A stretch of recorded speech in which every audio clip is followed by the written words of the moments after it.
Короче, мужики, еду я сегодня такой, опять у меня это типа дверь забрякала. А потом, значит, я когда дверь-то отрегулировал вот эту, да, все сделал, все, она мне не брякала. Потом со временем начала опять брякать. Я, короче, задолбал, думаю, да что ты брякаешь и брякаешь, думаю, что такое.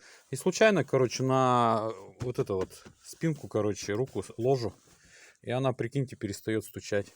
Стучит, короче, знаете что, вот это, слушайте. Вот такой стук стоит. Когда едешь по мелким кочкам. Я, короче, снял этот подголовник, вытащил вот эти штучки. Вот они какие, видите, вот здесь вот так сжимаются. Вот здесь вот сбоку распарываем, руку туда засовываем. Сжимаем вот эти два усика. И вот сюда, вот на вот эту кромку, вот видите, она набивала. Изоленту черную просто берем. Два раза мотнули. И сюда обратно, короче, вот так, хоп, и ставим. Вот я эту левую уже намотал. Все, она жестко здесь стоит. Самое что интересное, вот эти тоже, смотрите, как они брякают. Вот, слушайте.